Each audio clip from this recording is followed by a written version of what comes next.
Good morning. I'm Stas Margaronis, California ports reporter for the American Journal of Transportation. And my guest today is Chief Operating Officer of the Port of Long Beach, Dr. Noel Hacegaba. Noel, good morning, and thank you for being with us. It's always great to be with you, Stas. Thanks for having me. Okay. Noel, you and Executive Director Mario Cordero had a briefing on Friday. And I'd like to start with what you see as the state of the Port of Long Beach in 2025. Mario suggested that things weren't as bad as they could have been.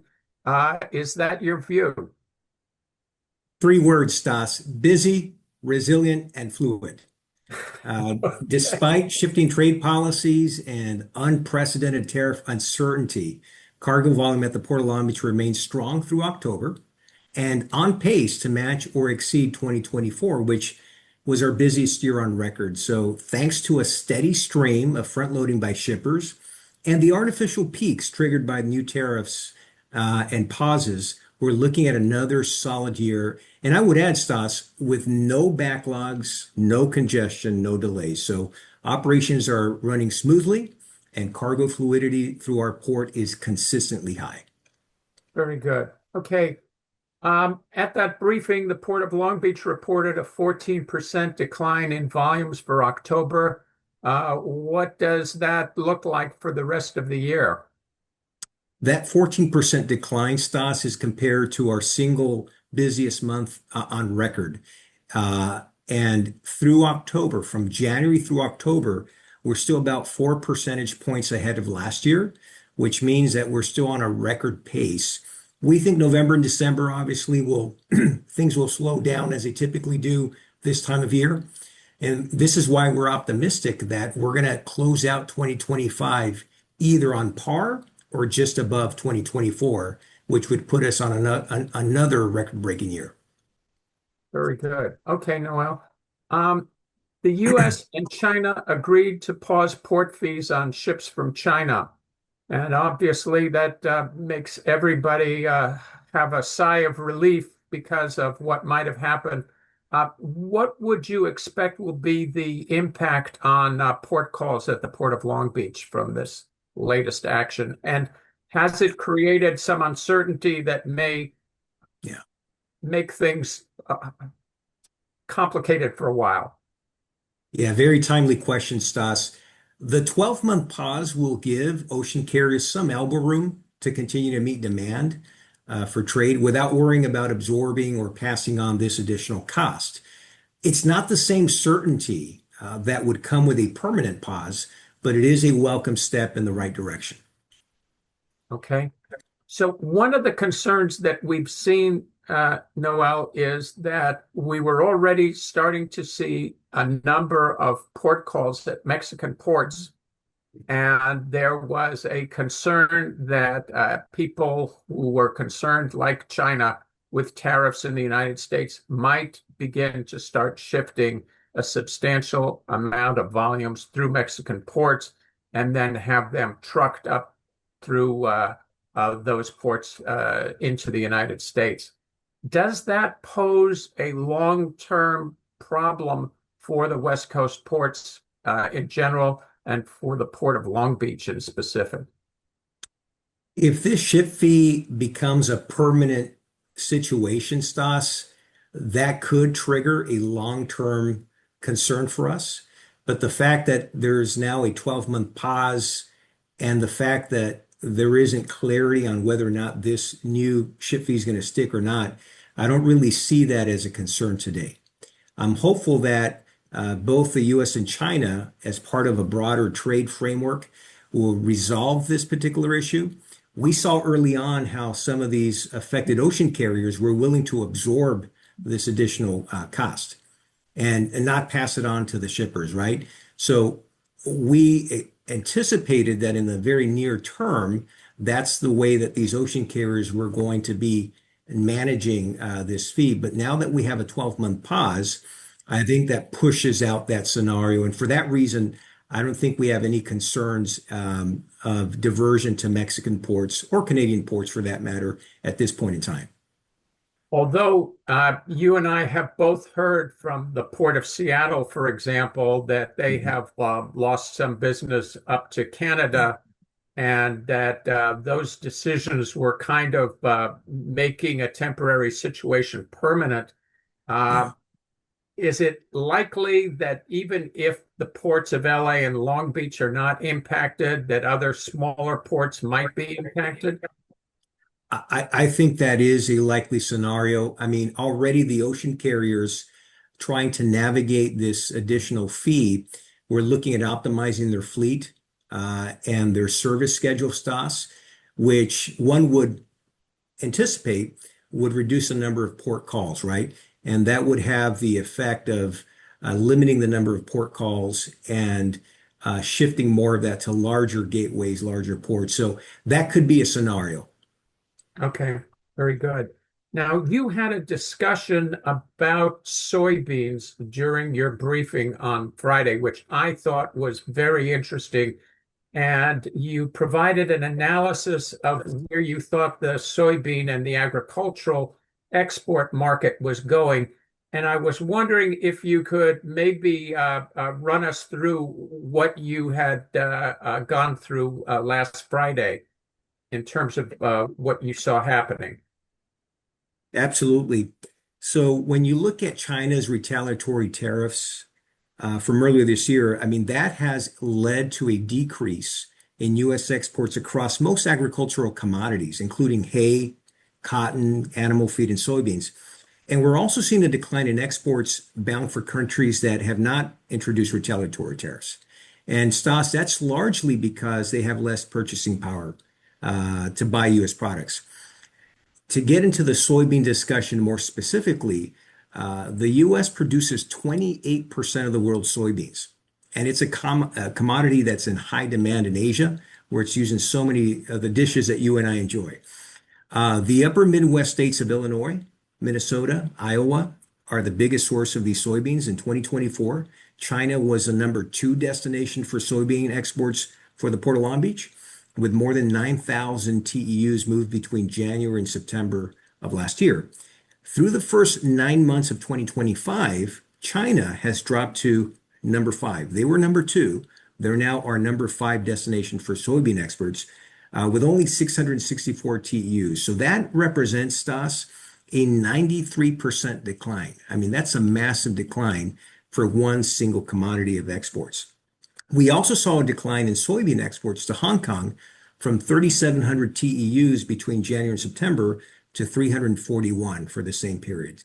So, to sum it all up, as trade policies shifted, China started sourcing its soybeans from other countries, mainly in South America and principally Brazil. At the same time, the Port of Long Beach saw an increase in U.S. soybeans exported to other countries in Asia. For example, for a second year in a row, the Port of Long Beach saw an increase in U.S. soybeans exported to other countries. Indonesia, for example, led as a top destination with 20,000 TEUs of soybeans, up two-thirds from the first 9 months of last year. And then Vietnam followed with 11,000 TEUs of exported soybeans. That's up 30% from a year ago. So again, all of this could change very quickly depending on how the broader trade discussions between the US and China evolve. But I think the soybean commodity is a good illustration of how things could change quickly and dramatically when issues are not addressed. And that situation is still a little unclear. We don't know how much we have a commitment that China was going to buy. How many tons was that? Under the trade agreement that was reached a couple weeks ago, China committed to purchasing at least 12 million metric tons of US soybeans this year, and that would be followed by 25 million metric tons of soybeans annually from 2026 through 2028. Those were the terms of the deal that was reached a couple of weeks ago. As you and I both have seen this year, however, these agreements Mhm. have not always stayed the course, and That's they've right. been subject to new irritations by the administration and then new tariffs that were total surprise. The tariffs on Canada because of a recording of Ronald Reagan discussing his opposition to protectionism. And the Yes. question, of course, is how long term is this likely to be? And obviously, none of us really knows the answer. But a quick question, Noel, presumably the harvest of soybeans has already happened, and those soybeans are now stockpiled someplace. Yeah. How practical is it going to be to get those soybeans from wherever they were, get them downriver or get them on rail to get them out to the ports to get them out to China this year? I mean, we don't have much left of 2025.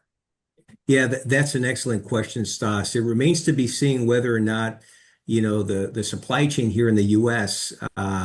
Can actually, help China meet its commitment.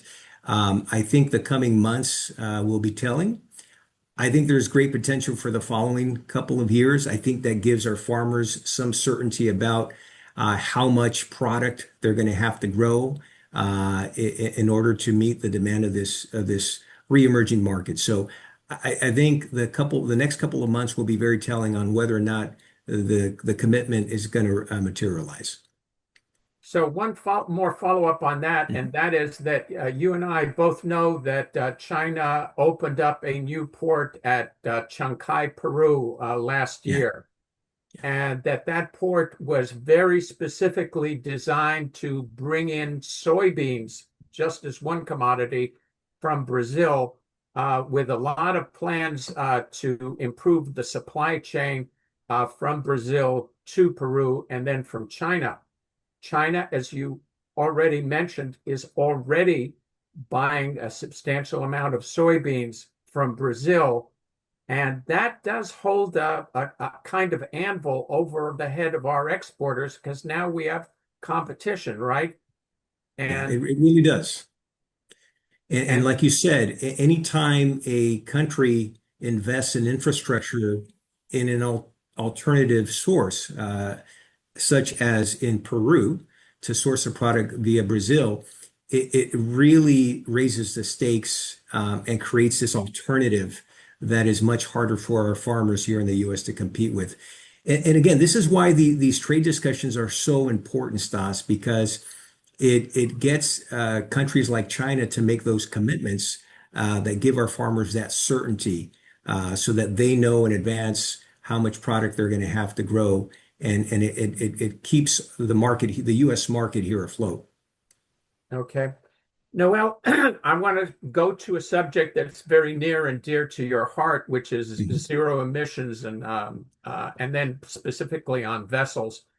With the delay in IMO zero emission regulations last month, what is the prospect for transitioning to green fuels anytime soon, especially in light of opposition from the Trump administration? There's no doubt, Stas, that a global framework would help the shipping industry accelerate progress towards decarbonization.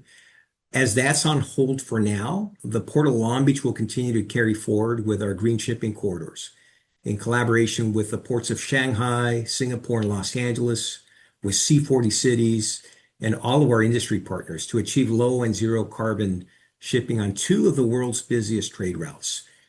To date, our green shipping corridor with the Port of Shanghai, just to give you an example, has succeeded in deploying three dual fuel LNG ships and one dual fuel methanol ship for reduced carbon emissions in 2025. And all have made at least one round trip between Shanghai and San Pedro on green fuel.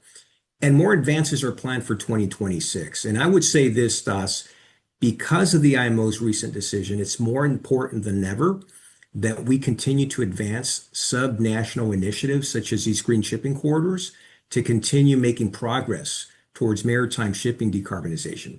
And we remain grateful to our partners, by the way, especially the ocean carriers, for their continued collaboration and support of these initiatives, despite, what happened at the IMO recently. And the other thing I would mention, Stas, is in addition to the green shipping corridors, the Port of Long Beach continues to look for ways to accelerate the transition to clean marine fuels. Earlier this year, you, through your publication, American Journal of Transportation, covered release the first of its kind clean marine fuels white paper that we prepared here at the Port of Long Beach to understand the challenges involved with this transition, including the moving targets of fuel options and availability. And I said then, and I continue to say this today, Stas, this is not going to be an overnight transition. And it's going to take all of us to get there, all of us working together to get there. Okay. Noel, are there any plans to start sourcing methanol fuel at the Port of Long Beach?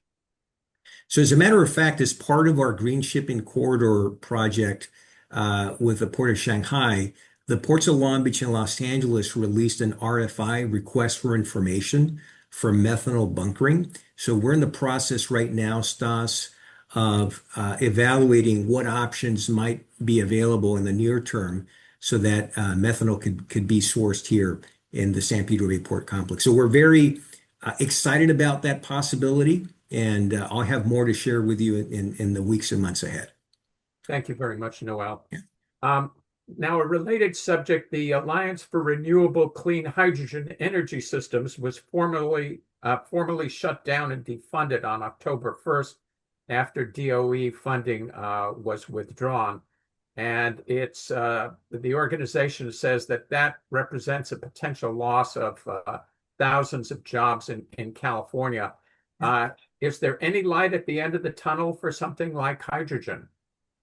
Yeah, we were disappointed to hear the news, Stas. As you know, here at the Port of Long Beach, we've always been a trailblazer on the cutting edge of bringing on these renewable fuels to power our equipment, power our infrastructure. And we've always thought, we continue to believe that hydrogen will play a key role in the future. So it was disappointing to hear the news. That being said, similar to what we're doing with the green shipping corridors, we're still moving ahead with our own initiatives. We just released in the last month, Stas, an RFP for a potential hydrogen fueling station. And that's also an initiative that we're carrying forward to explore the market and potential partnerships with the private sector on how we can bring green hydrogen to our ports. So I'll certainly have more to share on that as well once we go through that process in the months ahead. Okay, very good.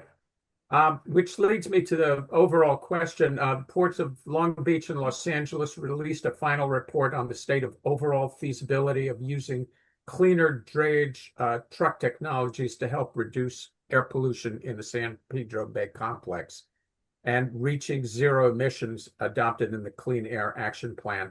Noel, can you summarize what needs to be done from here to get to there? Absolutely. So the report found that at this point, Stas, even as more ZE truck models enter the market, deployment still faces challenges. And while short trips and single shifts, for example, are feasible now, the long haul and multi-shift operations are still a work in progress. However, I will note that the report also found significant progress has occurred since 2018 with the commercialization of ZE trucks and improved infrastructure. I mean, there's still a ways to go to achieve full market maturity and widespread adoption, and we will continue to do everything that we can here in Long Beach to lead on this issue and accelerate the transition to these zero emissions trucks. For example, there are now over 100 truck charging stations that are publicly available inside the port today. That's the most of any port in the nation, possibly the world. And working with the private sector, we will be adding hundreds more in the coming years. So we're still upbeat and optimistic about that transition to ZE trucks. Okay, very good. Noel, can you also give us a briefer on what's happened with Pure Wind? Because obviously, with the administration's opposition to approving any offshore wind projects on any of the coasts, we're kind of up in the air, so to speak, on this particular endeavor. Where does that leave Pure Wind? Well, we to follow your pun with another pun, right? We may not have the same wind at our sails as we once did, but we still have some. And thanks to the California Energy Commission, the Port of Long Beach received a $20 million grant to help with the design and the community engagement. Some of the early phase steps in developing a project of this magnitude. So we're going through that process right now. We're very grateful to the state of California, their continued commitment on this front. But as you said, um, what what we've seen at the federal level may not limit what we're trying to do, but it will certainly not help accelerate it either, right? So we're gonna maximize the grant that we received from the state of California and continue working with our partners to continue exploring this path forward. I would also say this, from a national standpoint, energy security is a priority for this administration. It's a priority for us. And we think that offshore wind is a piece in that broader puzzle that can help get us to energy security. And for that reason, we will continue to pursue this project. We will continue leveraging every partnership that we can, both in the public and private sector, because we continue to believe that it's a valuable project that can bring many benefits, not just to the state of California, but to the entire nation. And in the process, Stas, generate thousands of good paying jobs that are desperately needed. And I was up at the Port of Eureka earlier this year, Mhm. and they had projected that they would be able to generate 5 or 6 thousand jobs up there. And Yeah, that, of course, is not going to happen unless we have unless our sails are moving to a different wind. that's Uh, right. Okay, Noel, let me ask you a strategic question. In the Middle East, the political situation in Israel, between Israel and Palestine over Gaza, has calmed down. The attacks by the Houthis in the Red Sea seem to have slowed down. We're starting to see that some ships are starting to access the Suez Canal. And we saw from the early shutdown of the Suez Canal that that had an impact on helping volumes at West Coast ports as opposed to East and Gulf Coast ports. Are you expecting in 2026 to see any market share fallout from the reopening of the Suez Canal, if indeed it does really fully reopen? Yeah, that's a good question, Stas. To be honest with you, we didn't really feel much of an impact from what was happening in and around the Suez Canal. What we did see were incidents where some of the actual vessels were being swapped out. Um, the ocean carriers were applying more assets to that region in order to move cargo through, the workarounds over there. So we didn't really feel the impacts of that. Now, to your question about would we feel the impacts of a Suez Canal that was fully functional and open, I suppose that we could, right? Because that is an alternative, but we're so far away from that lane, that trade lane, that we're not really expecting much of an impact, if at all. Okay, very good. And Thank you. I would also add this, Stas, as long as we continue to do our job here on the West Coast and we continue to demonstrate our ability to be resilient, to be fluid, and continue to add value and velocity to the supply chain, I really don't think we need to worry about that right now. Okay, very good. And that then leads me into the next question, which is you have a major on-dock rail project in process through the Pier B endeavor. Can Yeah. you give us an example, or tell us where we are in that and when do you expect completion? Happy to do so. This is the Pier B on-dock rail support facility. That's the official name. The nickname I gave it internally is Pier Beast, just because it's so complex. But our Pier B project is a centerpiece of our industry-leading $3.2 billion CapEx program, Stas. Construction of this project is proceeding swiftly, and it's on track to be completed by the scheduled date in 2032. Once completed, this project will dramatically enhance the efficiency and sustainability of cargo flow at the Port of Long Beach, and it will also enable us in all of our terminals to increase our current on-dock rail utilization by 50%. Next year, we plan to add 6 new locomotive tracks and we're on track to double the capacity of the yard by 2028. So everything is on track. Okay, good analogy. Let me Yeah. follow up on that though. We did see some times during 2025 where we had rail dwell times of 6, 7, I think even 8 days. And that was in a period where things were not that busy. Yeah. What do you expect to see with the completion of this project? And are we going to see a different situation with the dwell times? Yeah, that's a timely question as well, because when you look at all the metrics, especially rail dwell, it's been consistently around 4 days, Stas, which is markedly better than what it was at the height of the supply chain crisis during the pandemic. I mean, in those days, if you recall, when we had 109 ships at anchor, we also had rail dwell that exceeded 12, 13, 14 days, a very different environment. And today we're handling record volumes with none of that, right? So our rail dwell here at the Port of Long Beach is consistently under 4 days. We're also seeing an increase in on-dock rail utilization. For example, just before the pandemic, Stas, we're at about 21% on-dock utilization. During the pandemic, that dropped all the way to 12%. And then coming out of the pandemic, for example, if you look today, we're inching closer to 25%. In fact, one of our terminals alone is close to 40%. So we have seen a return to on-dock utilization, and projects like Pier B are going to enable us in our container marine terminals to continue to drive on-dock realization. And the advantage for the national supply chain is that you will see improved velocity from a major gateway like ours straight to some of the key inland ramps and key inland rail hubs. And that's going to help the entire supply chain move goods quickly to their ultimate destination. Okay, and follow up to that, Noel, the Union Pacific Norfolk Southern merger. Mhm. What kind of impact do you see on the Port of Long Beach if that goes through?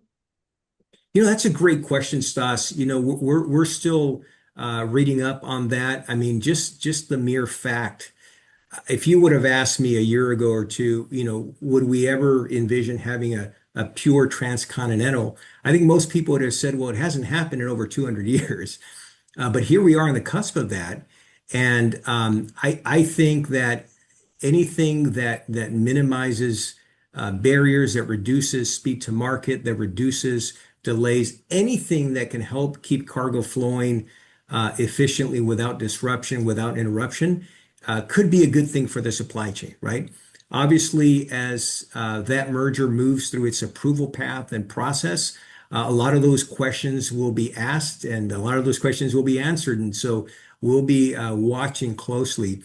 But I think what's important here is when you look at a project like Pier B and what we're doing to improve the nation's rail system, when you have companies, class ones like UP, moving forward with a massive merger, and then you have others like BNSF, who is building out their Barstow International Gateway.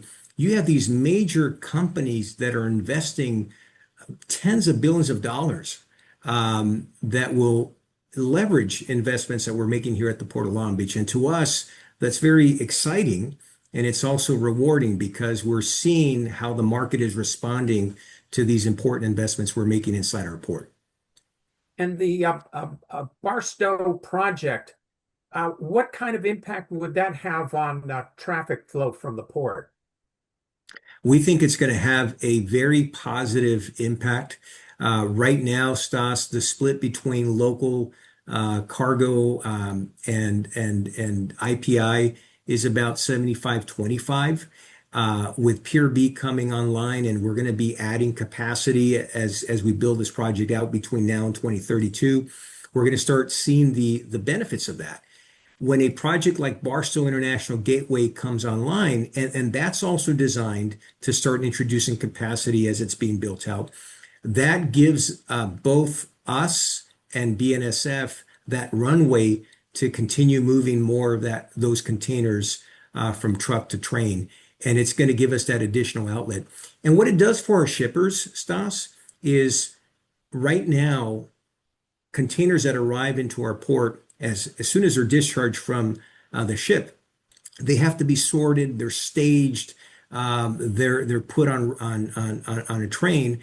A lot of that staging and sorting could continue to happen here inside the port, but when you have an outlet like the Barcelona International Gateway, that could also be done there. And so what that enables us as a gateway to do is push those containers out more quickly, and that essentially creates more capacity for us here at the port and also improves fluidity, reduces dwell time. So we see a lot of advantages for our shippers and the broader supply chain by investing in rail in this way.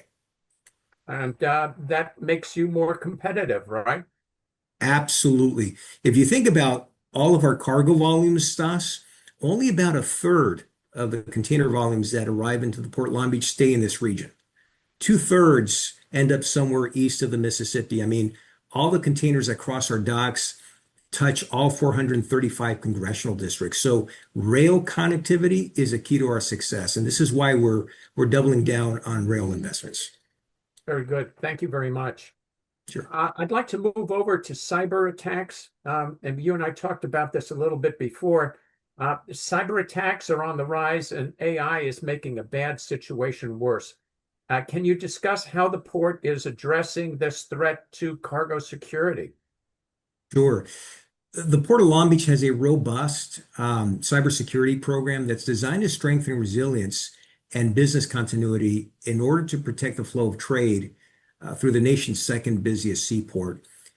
We approach cybersecurity through a proactive, multi-layered approach that aligns with industry standards and regulations, and that allows continual assessment and improvement.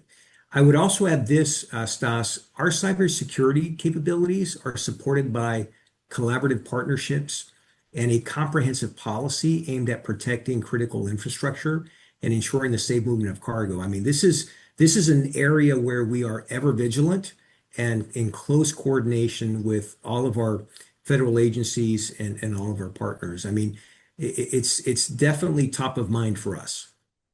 And do you actually have somebody who is involved defending on a daily basis like the Port of Los Angeles does?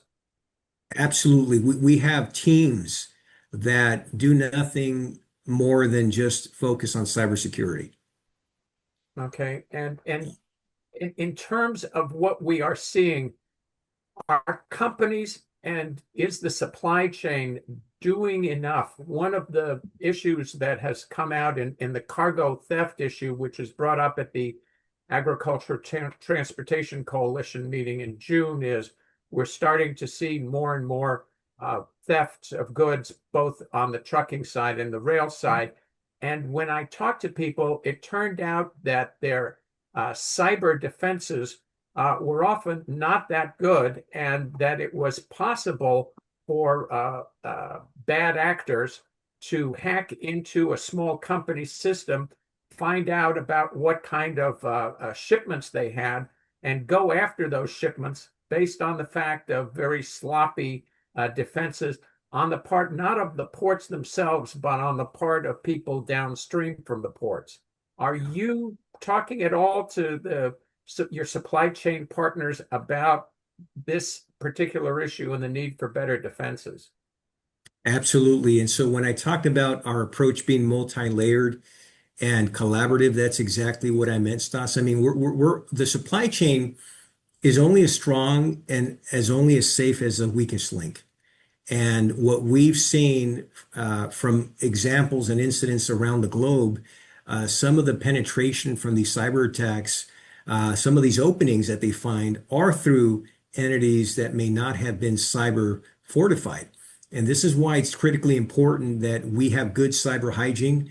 Here within our organization, we have a very disciplined, very robust approach to making sure that our employees and our systems and processes are cyber safe. But that also has to extend to our marine terminal operators and all of our partners, the ocean carriers, the motor carriers, every system that touches ours we need to make sure that we're following the same disciplined, robust approach. And this is why, again, we lean on the U.S. Coast Guard, who is helping to coordinate these efforts on behalf of the maritime industry. This is also why we're part of different forums around the globe, Stas, where we share best practices with ports around the globe, to make sure that we're not leaving any stone unturned when it comes to being ever vigilant on this issue. Very good. Thank you. Sure. In July, International Transportation Service broke ground on its new terminal expansion aimed at developing more space to stack cargo containers. How's the project going? So the terminal expansion project at ITS, Stas, is progressing well. This $365 million investment will provide ITS at Pier G with an additional 19 acres of space and a contiguous 3,400-foot-long wharf that will enable this terminal to service two of the industry's largest container vessels simultaneously. This project strengthens the nation's supply chain by investing infrastructure in the right way, using local labor and U.S.-made materials. And I would also say this, I mean, projects like these ensure that we remain competitive today and in the future, and it positions ITS and the Port of Long Beach to meet global shipping demands while keeping the economic and environmental benefits right here in the U.S. Okay. And Noel, a last question. You are a part of a band called the TEUs. And I am very interested to ask how, with all of the demands on your time, you managed to stay involved with the band, and how did you get started with the TEUs? Well, to make a long story short, it all started, we have an annual holiday event here at the port. And many years ago, Stas, we used to have a talent show. And one year I decided to put my talent to use, and I partnered with another teammate who has since retired. And that's how it started. It started as a duet, and then it blossomed into a band. And we started performing for that event. But to be honest with you, the TEUs are very gracious. Obviously, I can't make every rehearsal. So they let me just come on stage with them when I can. But you know, it's good camaraderie. It builds good culture. The band itself is made up of different departments in the port, so it's a good microcosm of our organization. And you know, just like you need everyone to make music and to harmonize. That's really what the supply chain is all about, right? It's harmonizing and making sure that everyone's playing their instrument, everyone's on key, and everyone's playing off the same sheet of music. So I see a lot of parallels there as well. Okay, well, on that note, if we're going to continue to do puns, I want to thank you very much for your time, Noel. It has been really interesting talking to you. Best wishes for 2026, and thank you very much for joining us. Thank you so much. Always a pleasure, Stas. Okay, Noel Hacegaba, Chief Operating Officer, Port of Long Beach, has been speaking to us. I'm Stas Margaronis, California Ports reporter for the American Journal of Transportation. Thank you all, and see you soon.